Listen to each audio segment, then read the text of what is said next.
My name is Komala, and I learned the hard way that sometimes family doesn't stab you in the back, they do it smiling.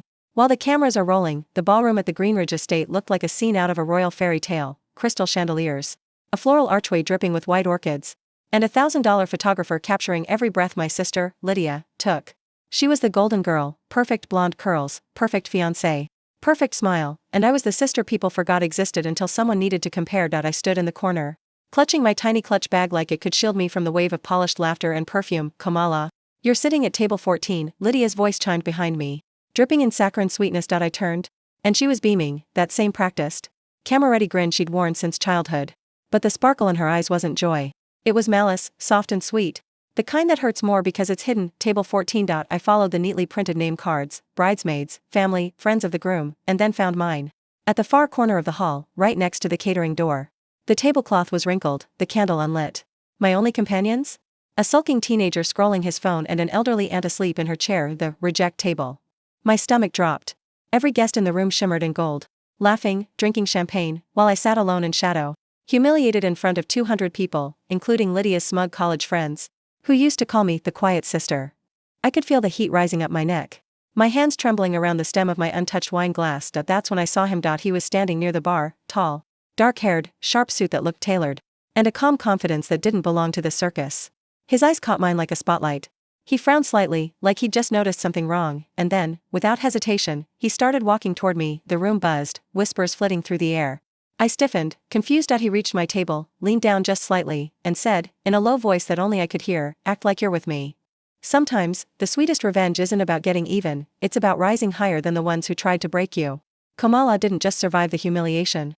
She turned it into her rebirth. Now tell me, have you ever been underestimated and proved everyone wrong? Share your story in the comments below. If you loved Komala's journey, don't forget to like the video, subscribe for more powerful revenge stories. Watch till the end, because karma always comes full circle. For a second, I thought I'd imagined it, that maybe my humiliation had finally made me start hearing things. But his eyes were steady on mine, unflinching. What? I stammered, blinking.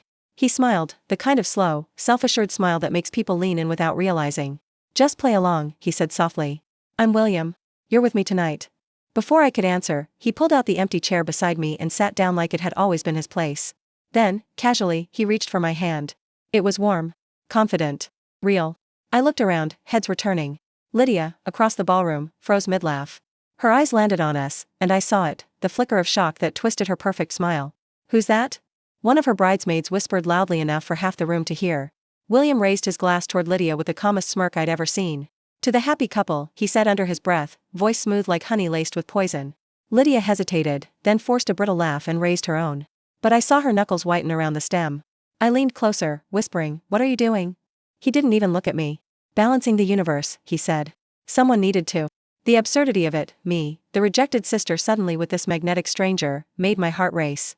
Everyone was watching now, curious, whispering, speculating. Lydia's friends, who'd ignored me for hours, were suddenly curious. "Komala, we didn't know you brought someone." "Oh," William cut in smoothly, tightening his arm around my shoulder, "she didn't need to bring me.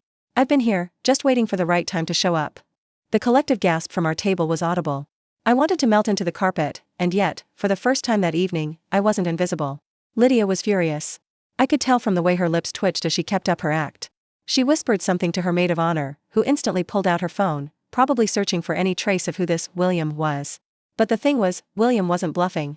A moment later, the groom's mother walked past, spotted him, and smiled. "William, you made it." The entire table went silent. Lydia's head snapped toward her. "You know him?" she said, her tone just barely polite. "Of course," the older woman said with an indulgent chuckle. "He's my nephew. From London." Lydia's smile faltered like a curtain being pulled down. William turned to me and whispered, "Now it's official. You're with family." I nearly choked on my drink. "What are you?" "Don't worry," he said with a grin that could melt steel. "I'm very good at pretending." And yet, as the music swelled and he pulled me up to dance, I couldn't tell if he was pretending anymore. His hand rested lightly on my waist. His breath brushed my ear as he said, "Let's give them something to talk about." The band shifted to a slow waltz. The chandeliers shimmered above us. For a moment, the laughter, the judgment, the sting of humiliation, all of it faded. There was just me, and this stranger who had somehow turned my sister's perfect night into something unpredictable. But deep down, I knew something else was happening, something Lydia wasn't going to forget. Because when William dipped me at the end of the dance, his lips brushed my cheek and he whispered, "She shouldn't have done that to you." I don't let people get away with cruelty. The night air outside the ballroom was cooler, calmer, scented faintly with lavender from the estate garden. I'd slipped out after the dance, trying to catch my breath and make sense of what just happened. I leaned against the marble railing, looking out over the glowing courtyard, my heart still drumming from the feel of William's hand on my waist. What had I just gotten myself into? The doors creaked open behind me. You disappeared fast, William said, his voice low and amused. I turned, arms crossed. You crashed my sister's wedding and dragged me into a show. I think disappearing was polite. He chuckled, walking toward me. The moonlight caught the sharp line of his jaw, and for a fleeting second, I hated how effortlessly he fit in everywhere. Komala, he said, leaning against the railing beside me, I didn't crash anything. I was invited. Lydia doesn't know her husband's family that well, that's her mistake. I frowned. So, you are his cousin? He nodded, slipping his hands into his pockets. Technically. But I'm not here for family. I'm here because my uncle begged me to make sure this marriage wasn't a complete PR disaster. I blinked. PR disaster? He glanced at me, then laughed softly. You don't know, do you? Know what? He hesitated, studying my face. Your sister's marriage isn't what it looks like. The groom's family is loaded, old money. Lydia's been clawing her way into their circle for months. But the moment she started cutting people down to look taller, he trailed off, his eyes locking on mine. Let's just say karma doesn't like arrogance. My lips parted. You planned this? He shook his head. No. But when I saw you sitting there, alone, humiliated, I knew I couldn't let her win that moment. Something inside me cracked open. The part of me that had been pretending for years, pretending it didn't hurt every time Lydia took what was mine, every time our parents praised her while I stayed in the shadows. Thank you, I whispered. You didn't have to do that. He smiled gently. You're right. But I wanted to. We stood in silence for a moment, listening to the muffled laughter and music from inside. Then his tone shifted, quieter, more deliberate. Tell me something, Komala. If you could get even with her, really make her see what she's done, would you want to? My breath caught. You mean revenge? He shrugged lightly. Call it justice. Or balance. I turned to face him fully. And what would that even look like? He smiled, that same infuriatingly calm, calculating smile. You'll see. But first, we'll make sure she invites us to the after party. That's where her secrets tend to spill. He offered me his arm. Come on, partner in crime. Let's go ruin a wedding, politely. I couldn't help laughing, even as nerves twisted in my stomach. You're dangerous. He winked. Only to the people who deserve it. Inside, the ballroom had shifted, the champagne flowing freer, the crowd looser. Lydia was on the dance floor, glowing under the fairy lights, her laughter too loud, her happiness too staged. William guided me toward the bar, nodding to the bartender like they already knew each other. He leaned close. Watch carefully. People like Lydia always give themselves away. And sure enough, just as he said it, Lydia's smile cracked, a sharp word exchanged with the groom, a flicker of irritation caught on a guest's phone camera. William's voice brushed my ear. That's our opening. I turned to him, heart racing. For what? He smiled. For Act 2. The sun spilled across the hotel room like a quiet confession. For the first time in years, I didn't wake up to Lydia's shadow hanging over me. Only silence, and a faint ache in my chest that felt suspiciously like peace. My phone buzzed nonstop. Family group chat exploding. Mom asking what really happened. Cousins sending screenshots of Lydia's tear-streaked face from some guest's Instagram story. The caption read, "When the perfect bride finally breaks." I locked the screen and set it face down. Smart, William's voice came from the doorway. He was carrying 2 paper cups of coffee, sleeves rolled to his forearms. Avoid the comments section. It's radioactive. He handed me a cup. Thanks, I murmured. You didn't have to stay. He shrugged, leaning against the wall. You look like someone who's been fighting invisible wars for too long. I don't leave soldiers behind. That made me laugh, the first real laugh since the night before. But then the weight of everything crashed back in. She's my sister. I didn't want to destroy her. William nodded slowly. You didn't. She built a tower out of glass and invited the world to look. All you did was open the curtains. I sank onto the edge of the bed. So what happens now? You decide, he said. You can disappear again, or you can finally let people see who you are without her filter. His words hit deep. I'd spent so much of my life dimming myself to make Lydia shine. Maybe this was what freedom felt like, terrifying and bright. Later that day, we drove to the cliffs overlooking Greenridge Bay. The ocean wind whipped through my hair, cold and clean. William stood beside me, hands in his pockets. She'll recover, I said quietly. Maybe, he answered. But she'll think twice before weaponizing kindness again. I smiled faintly. And you? You just swoop into family weddings rescuing strangers? He looked at me, the wind in his hair, the hint of mischief still there. Only the interesting ones. For a long moment, neither of us spoke. The horizon glowed gold. The noise of the world felt far away. I don't know what this is, I admitted. Whatever we're doing. Neither do I, he said. But it feels honest. That's rare. He reached out, brushing his fingers against mine. Not claiming, just offering. And for once, I didn't pull away. That night, when I finally opened my phone again, Lydia's social media apology was already trending. I let my insecurities hurt the people I love. Thousands of sympathetic comments poured in, but not one of them mentioned me. It didn't matter. Because for the first time, I wasn't living to be mentioned. I looked at the reflection in the dark glass of the hotel window, no longer the quiet sister, or the backup, or the punchline. Just Komala. Behind me, William's voice was soft. You okay? I turned, smiling. For the first time, yeah. He grinned back. Good. Because we still owe her one last dance, somewhere the music's ours. 3 months later, I was living in a small apartment over a flower shop in the old part of town. The walls still smelled faintly of lavender and paint thinner. I'd turned the spare room into a studio, scattered with sketches and fabric swatches, half-finished dresses pinned to a mannequin. People started calling after the wedding, not because of gossip, but because someone had uploaded photos of the gown I'd worn that night. Apparently, the mystery woman in cobalt silk had inspired a local boutique to feature my designs. For once, I didn't shrink from the attention. I leaned in. By day, I freelanced. By night, I worked until the city went quiet. I was building something that was mine, stitched from every moment I'd ever been dismissed. Lydia called once. Her voice was small, raw. Komala, I'm sorry. I don't know what came over me. I almost hung up, but William's words echoed in my head. Revenge doesn't always mean destruction. So I said softly, you don't have to explain. Just, stop competing with ghosts. Then I ended the call. Spring came early that year. The city square filled with cherry blossoms and music. I was arranging a new window display when a familiar voice behind me said, you still owe me that dance. William. He looked less like the sleek mystery man from the wedding and more like himself, rolled sleeves, a small scar at his wrist, warmth in his eyes. I thought you'd gone back to London, I said. I did. Then I realized I left something unfinished. He handed me a small envelope, an invitation to a charity gala. In your name, he said. They want you to design the centerpiece collection. I stared at the gold lettering. How did you? He smiled. I might have mentioned your talent in the right ears. Consider it restitution for one ruined wedding. Emotion welled in my throat. William? You didn't have to. He shook his head. No, Komala. I wanted to. Because the world deserves to see what your sister tried to bury. We stood under the blossoms, the petals falling like snow. He reached for my hand, slow and certain this time. Ready? He asked. For what? For Act 2. I laughed, soft, full, free. As long as I get to write this one myself. You already are, he said. That night, when the city lights flickered across the bay, I thought of the girl at the reject table, how small she'd felt, how desperate to disappear. She didn't know that humiliation could be the spark that forges something unbreakable. I whispered to the wind, thank you, Lydia. Not because I forgave her, but because surviving her had finally taught me who I was. And somewhere behind me, William's laughter drifted through the night, mingling with the music and the scent of new beginnings. By midnight, the ballroom had thinned into a blur of half-empty glasses and smeared lipstick.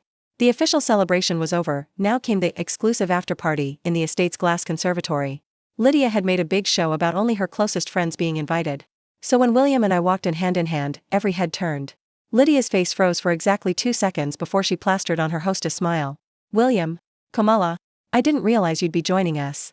William flashed that calm grin that disarmed even the cruelest intentions. Family should celebrate together, right? Her jaw tightened, but she waved us in. The conservatory gleamed with fairy lights wrapped around tropical plants, soft jazz humming in the background. Waiters moved like ghosts with trays of expensive champagne. I could feel Lydia's friends watching us, whispering behind their manicured hands. William guided me to the bar. She's spinning, he murmured. Watch her. Sure enough, Lydia's voice was getting higher, her laughter a little too loud. Every time the groom touched her arm, she flinched. Trouble in paradise? I muttered. William's mouth curved. You could say that. Word is, the groom's family wanted a prenup she wasn't too happy about. She signed, but... He let the sentence dangle. She's trapped, I finished softly. Exactly. For a moment, pity flickered through me. Then I remembered the reject table. The years of being her punchline. The way she'd smirk when Mom compared our lives, Lydia, the success. Komala, the almost. No. Tonight wasn't for pity. Tonight was for balance. William ordered 2 glasses of champagne and turned toward me. You trust me? I hesitated. Should I? He laughed quietly. Maybe not. But it'll be more fun if you do. Before I could ask what he meant, he walked straight to Lydia's circle of friends. Ladies, he said smoothly, you all know Komala, right? Half of them blinked in confusion. The other half feigned polite smiles. She's brilliant, William continued. We were just talking about her design work, she freelances for European brands. Did you know she's been shortlisted by Cavendish Atelier for their new collection? That was a lie. A bold, gleaming, effortless lie. Every pair of eyes turned to me, surprised. Lydia's froze. I started, but William squeezed my hand. Yes, he said for me, his tone confident. She just doesn't brag. The girls erupted into impressed murmurs. One of them even pulled out her phone to search the name. Lydia's face reddened. Wow, she said tightly. That's unexpected. Isn't it? William said, smiling like a cat with cream. Seems like this family keeps its real stars quiet. The tension crackled. Lydia's groom glanced between us, sensing something but unsure what. Then Lydia snapped. William, how sweet of you to flatter my sister, but let's be honest, Komala's still finding herself, aren't you, darling? Her voice was syrup and venom combined. The group laughed awkwardly. I looked at William. His eyes were calm, unreadable. He leaned toward Lydia and said, just loud enough for the circle to hear, finding herself is better than losing yourself for a name, don't you think? The silence was immediate. Lydia's breath hitched. William turned back to me. Come on, Komala. Dance with me before the truth gets too heavy for everyone. He led me to the floor again. The air buzzed. Lydia's face burned with fury. As he spun me, I whispered, that was cruel. He smiled. It was fair. For the first time, I laughed, not nervously, but freely. The room blurred. The whispers turned into fuel. I wasn't the quiet sister anymore. I was the mystery. The woman with the stranger who saw me when no one else did. And Lydia hated it. From across the floor, she watched us, trembling glass in hand, as her perfect mask began to crack. Because this time, she wasn't the center of the story. I was. Lydia always hated losing control. She could handle gossip, fake smiles, and even scandal, as long as she was the one orchestrating it. But that night, in the glass conservatory under the soft hum of jazz, she was losing her grip. I saw it in her posture, the tight jaw, the way she whispered furiously to her maid of honor. Her smile was brittle, desperate. William noticed too. She's cornered, he murmured, his hand resting lightly on my lower back. Watch how she claws back. Sure enough, Lydia's laughter suddenly filled the room again, louder, more theatrical. She clinked her glass for attention. Everyone. She called. Before the night ends, I want to thank my dear sister Komala for being here tonight. Despite her busy life. The sarcasm was razor thin. I know it's hard, balancing all those creative dreams while, well, still finding your footing. A few guests chuckled politely, unsure whether to laugh or look away. I froze. There it was, the public humiliation she'd planned for all along. William's hand tightened around mine. She's trying to take back the spotlight, he whispered. Let her. Then we take it from her for good. He stepped forward before I could stop him. Actually, Lydia, he said, his voice smooth as glass, Komala's footing seems pretty solid to me. You might want to be careful, jealousy doesn't photograph well. The room gasped. Lydia's smile flickered. Excuse me? William tilted his head. Oh, come on. You've spent the whole evening trying to make her small, but tell me, who do people seem to be watching right now? Eyes shifted toward us, and for the first time, Lydia saw it too. The guests weren't laughing with her anymore. They were studying her, judging, waiting. Lydia's mask slipped. You don't know what you're talking about, she hissed, her voice cracking. William smiled. Actually, I do. I've seen this before, someone so obsessed with appearances, they forget to keep their story straight. The groom frowned. Lydia. Her face drained of color. Daniel, he's twisting things. But Daniel wasn't listening. He was staring at William, confused. Wait. You're William Hartley, aren't you? William nodded calmly. That's right. The room stirred. People began whispering again. I didn't understand at first, but the name seemed to carry weight, recognition, even awe. Daniel turned to Lydia slowly. You said you didn't invite him. I didn't. She sputtered. He must have, William Hartley, Daniel repeated, almost to himself. My uncle's business partner. You said he refused to attend because he thought our marriage was unstable. Lydia's lips parted. Daniel, that's not what but it was too late. William's gaze was steady. I did say that. And now, after tonight? I think I was right. The room went silent. I stood frozen, heart pounding. Lydia's world, her carefully built, gold-trimmed fantasy, was collapsing in real time. Daniel's expression hardened. You lied to me? Lydia's eyes darted toward me, filled with pure hatred. This is your fault. She hissed. You brought him here. William stepped between us. No, Lydia. You brought this on yourself. And then, like the final thread snapping, Lydia's voice cracked into a sob. You don't understand, I just wanted to be perfect. I wanted people to see, but no one was listening anymore. Guests were already whispering, phones out, recording her meltdown. William turned to me, his voice low. It's over. Let's get you out of here. I nodded, still shaking.